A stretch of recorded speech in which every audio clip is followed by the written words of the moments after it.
Dnešná téma: kovové nečistoty v procese vstrekovania plastov. Detektory a separátory kovov sú dôležitými prvkami v moderných lisovniach plastov, kde je nežiaduce, aby sa kovové nečistoty dostali do strojov, foriem alebo do výliskov.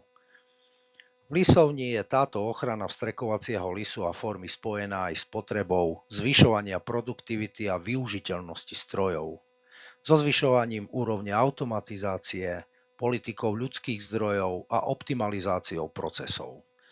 To všetko vplýva na konečnú cenu vašich produktov pri zvyšujúcich sa požiadavkách na ich kvalitu a samozrejme na konkurencieschopnosť. Tu je vidieť, prečo je téma ochrany pred kovovými nečistotami stále viac aktuálna aj v lisovniach plastov. Ochranu pred kovmi zvažuje mnoho zákazníkov hlavne v týchto prípadoch: ak používajú recyklované plasty, ak potrebujú ochrániť výrobný stroj alebo formu pred poškodením, pri požiadavkách na produkty, kde by kovové kontaminanty mohli ovplyvniť ich vlastnosti, alebo ak sú súčasné opatrenia na ochranu pred kovmi nedostatočné.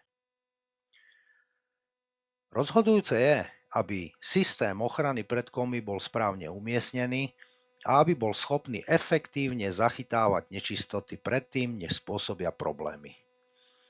Pri návrhu systému ochrany pred kovmi v lisovniach plastov máte možnosť vybrať si medzi rôznymi technológiami na základe vašich potrieb a charakteristík vašej výroby.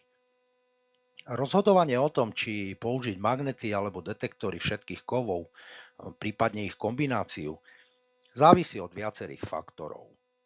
V prvom rade si musíte povedať, aký typ kovu je pre vašu výrobu rizikom. Magnety sú účinné len na feromagnetické kovy. Ak je riziko, že sa vám do procesu dostanú aj neferomagnetické kovy, ako je hliník, meď, mosac alebo nehrdzavejúca oceľ, je lepšie zvoliť detektory, respektíve separátory všetkých kovov. Tieto zariadenia sú schopné zachytiť široké spektrum kovov bez ohľadu na ich magnetické vlastnosti. Pri návrhu záleží, aký materiál vstupuje do výroby. Ak pracujete s recyklovanými plastami, kde je vyššie riziko kontaminácie rôznymi druhmi kovov, odporúča sa inštalovať detektor všetkých kovov. A to aj v prípade, že regranulát nakupujete od externého dodávateľa a nemeliete plastový odpad pod vlastnou strechou. Ak spracúvate hlavne primárne materiály, kde je riziko menšie, môže byť magnet postačujúci a nákladovo efektívny. Umiestnenie systému je kľúčové pre efektívnu ochranu. Inštalácia magnetov alebo detektorov kovov, kde surovina vstupuje do procesu výroby, je dobrá voľba, pretože zachytíte kontamináciu hneď na začiatku.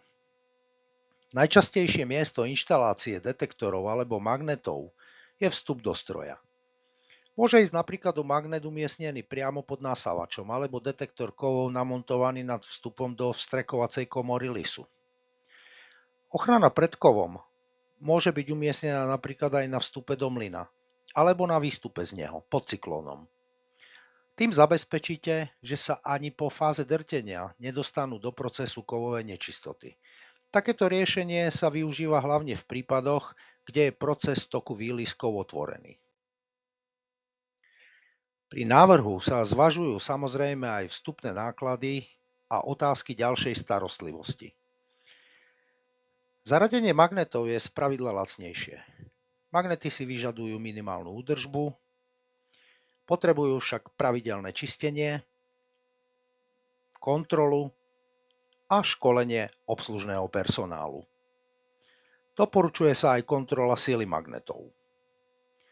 Detektory a separátory všetkých kovov sú drahšie, ale efektívnejšie pre svoj široký rozsah ochrany. Ich prevádzka môže byť o niečo náročnejšia, pretože vyžadujú kalibráciu a pravidelné testovanie funkčnosti. Nemali by ste zabúdať ani na možné zdroje kovového znečistenia. V lisovni plastov to môže byť materiál od dodávateľa, hlavne ak sa jedná o drť, Ďalšími zdrojmi môžu byť otvorené nádoby s materiálom, akákoľvek ručná manipulácia s granulátom, kov z opotrebovanej časti zariadenia, odlomená časť, napríklad z nožov alebo zo sita mlyna. Ďalším zdrojom môže byť náradie a nástroje, ktoré používa personál. A nakoniec jednoducho aj ľudská nepozornosť či neopatrnosť. A tým sme sa dostali k záveru našej témy.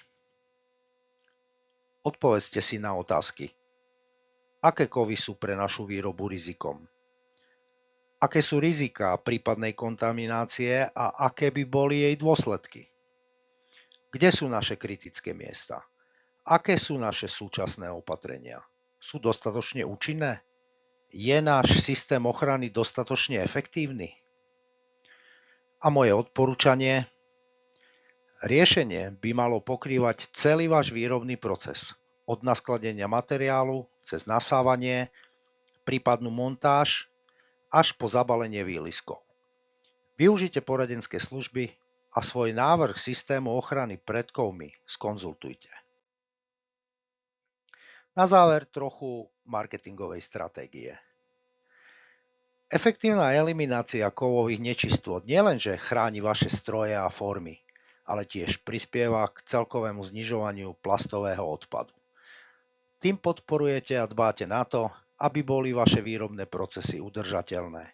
Tento aspekt môžete využiť vo svojej marketingovej komunikácii, aby ste zdôraznili svoju angažovanosť v oblasti udržateľnosti.